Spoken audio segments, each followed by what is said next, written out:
This is the microphone and the clicker. Recording. So we have 7 minutes. Starting. Yeah, 7 minutes. Starting now. Okay. Good afternoon, everyone.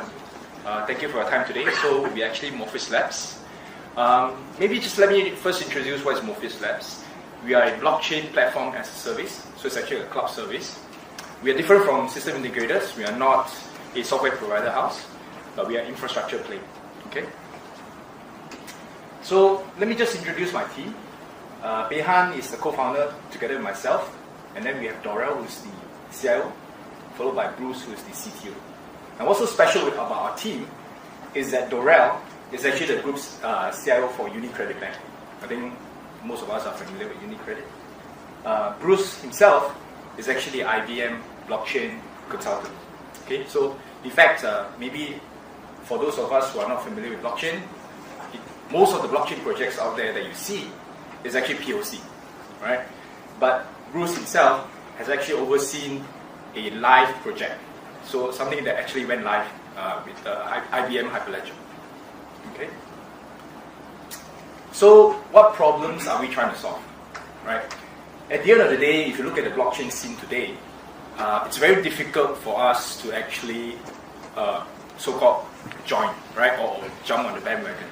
There's been a lot of talks, but effectively, what is the distributed ledger technology that I should use? Every other day, we hear of people coming up with new blockchains, right? You have NAM, you have Ethereum, you have Bitcoin blockchain, so on and so forth.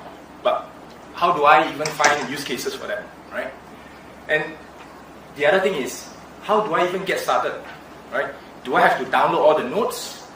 Do I have to hire blockchain developers? And then the next question is, if you want to find the blockchain developers, where do you find these people? Or do you even have cost or capital to hire these people? So this is our solution. The entire stack is actually set up for you. So at the bottom layer, we have the cloud virtual machines and also the cloud services. And then we have different blockchains actually installed here. So you have Hyperledger, Ethereum, Neo, NAM, you name it, right? So for the customers or enterprises, what they can do is actually just focus on the application layer, right? So that's what they need to do. And you don't have to worry about, how do I install the nodes and things like that. We even have a so-called App Store that has curated all the open source projects, right? So you don't have to reinvent the wheel, just clone from GitHub. That's it, right? So competitors, who are they? The closest is actually Blocko in South Korea. They actually raised about $6 million US. Okay, but let me just highlight what is different from their solution and ours. Theirs is an SDK, right? So you got to download and you got to install. Ours is on the cloud. Okay. In terms of partners, may I just point you to YCH? I think some of us are familiar with them. They're actually one of the biggest logistic and supply chain company in Southeast Asia. So we are actually embarking in a project scoping phase where they are trying out a supply chain project on blockchain. Okay. In fact, they're actually bringing in brand names out there like Johnson & Johnson. At this moment, we are actually on an ICO campaign. We have been covered in many news outlets. Right now, we are in the private placement mode. As of today, I can tell you very happily, we are at 4 to 5 million private placement US dollars. So, what is our business model, right? The bread and butter for us is actually platform subscription. Okay, these are the different tiers. Again, pricing will be subject to change, but at the end of the day, we have different token values attached to different tiers. Okay, other revenue generators, application fees on App Store, right? Cross-selling, partnerships, and finally, we also do ICO services for other companies. In fact, in our pipeline, we have at least 3. So in terms of revenue, again, we are focusing on enterprises. At the end of the day, we see a huge potential in enterprise B2B business. In fact, in a recent Gartner report, the blockchain industry is estimated to be worth $3.2 trillion. So what are we looking for? We're looking for funding. What is it used for? Essentially to develop the platform. We have currently about 7 of us, excluding the 4 co-founders. We are looking for more blockchain developers. And for those of us who are in the blockchain world, you can appreciate that developers are not cheap. Right? More on this coverage. In Dubai, we were ranked 5th out of 22 global bidders. We competed against IBM, Microsoft, Consensus. I myself flew to Dubai to present to the government themselves. Of course, finally they picked Consensus, but I think we held ourselves high against some of these global players. Okay, and these are the rest of the bidder coverage on E27, Bill Street Asia, Yahoo, and so on and so forth. Right. So, in terms of contact details, this is our details. If you have any questions, please feel free to ask us. I'm very happy to answer them. Are you raising equity or is it an ICO? So right now what we're doing is that we have an ICO campaign going on. Okay. But at the same time we are open to any suggestions for any investors that are interested in taking equity. But at the end of the day we have to evaluate what is the value add for both sides. Oh, by the way, I forgot to introduce my CTO. Yes. The technical crunch. Sorry? Is there any industry that you plan to launch as I think as of now, if you look at the blockchain industry right now, I think there are several use cases. For example, supply chain. Right? How do I track provenance or the origin of the product? That is a low-hanging fruit. But at the end of the day, how do you go about doing that? Right? So you need expertise. And for Bruce, somebody who has actually implemented a live production project, I think that is extremely valuable. Right? You can ask around. I don't think you can ever find somebody who has implemented a live blockchain project. We're talking about production.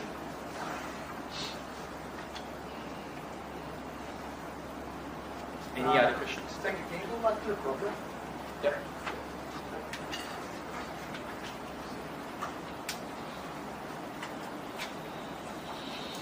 Hey, Branson. Yes. So if I understand it correctly, or remember correctly, Filecoin is based on distributed storage. Yep. You guys aren't doing distributed storage, right? Or you We are not into storage as well. We are not into storage per se, but because we are an infrastructure play, so we thought it might make sense to actually include them because they are infrastructure play as well. In fact, maybe just to add on, a lot of the ICO projects out there that you see, they're all tied to one blockchain, right? Case in point, Yahoo existed, I think, almost 20 years ago. Where is Yahoo today, right? Where we are now for blockchain world is very, very early days, right? For you to actually place your bet on any single blockchain platform, I think that's not very wise, right? So for us, we're actually mitigating that risk by basically allowing enterprises to try. At the end of the day, if Ethereum fails, a lot of people say it won't, but let's say Ethereum fails, what happens to all the tons and thousands of ICO projects out there, right? You might have to try another different So blockchain. it's not based on EC20 or any of that. It's your own proprietary private blockchain. No, we are not. So we are not introducing another blockchain. So that's the main difference. We are helping enterprises to try the different blockchains. So let's say today I have a project on Ethereum. I spend $1 million, let's say. Then I want to try something else. Maybe I heard that NEO is good in China. Then do I spend another $1 million? Then I heard, oh, there's another blockchain that just came out. Transaction per second went up to 20,000, for example. Do I try another blockchain? So you can keep trying, but those are for companies with deep pockets. So the question is, what about those enterprises out there? So we feel that there's a huge white space that we can actually leverage on. To give you a very good example is, back in the days when there are no websites, everybody has to learn HTML, right? Today, what do we have? There's FrontPage and Dreamweaver, and followed by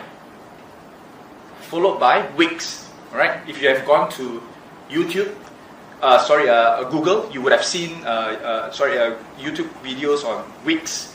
We would have seen some other online cloud, web page builder, which is called WordPress, I think, if I'm not wrong, right?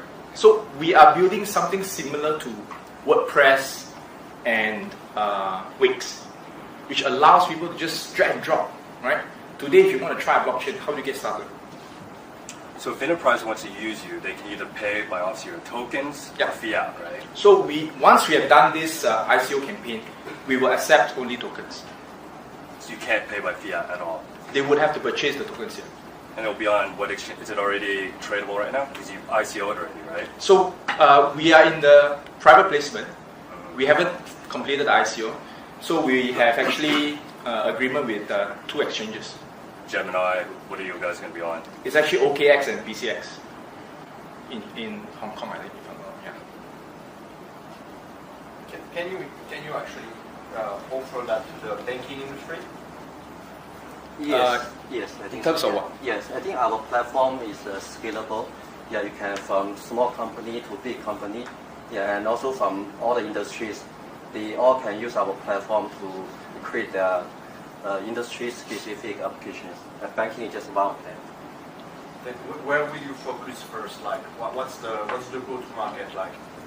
So for right now, we are actually focusing in supply chain because we have at least 2 customers talking to us based on that, YCH. We also have another company, actually it's a group of law firm. They have offices all over the place, but they're actually putting all the patent filings on blockchain. Patent filing is actually a very geographic specific exercise, so you got to do plenty of searches all over the place. So when you put it on blockchain, you try to make it searchable across any jurisdictions. So question, why would you not take fiat? Because just, I work in enterprise, I did Google Enterprise, and I can't imagine we would ever have to go on exchange, convert our fiat to your token, and then purchase your service. I think that's a fair statement. I think at the end of the day, for us, it's something that we have to consider.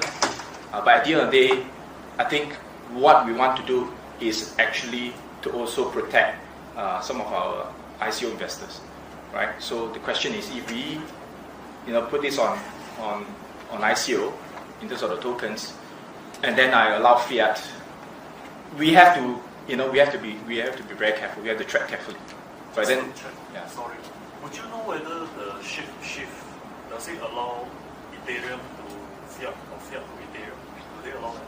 So Shapeshift.io is actually a platform for you to convert between different cryptocurrencies. There's something called the USDT, which is the USD Tether, which I think you know about that as well. Yeah. So that's another story. So at the end of the day, because the blockchain world develops very fast, what we are trying to do is actually to keep tabs on different developments here. So your ICO, what do you guys accept? USDT, Bitcoin, ETH? So only ETH and Bitcoin as of now. Yeah. Any other questions? I think maybe I'll just make one point. Okay. For your ICO campaign, which are the countries that you have marketed to, and which are those countries that have responded to you? So we're marketed to a lot of countries. I think so far we are not allowing US citizens and US residents because of SEC and some of the regulatory compliance statements that have been made. But so far we have reached out to Russia, China.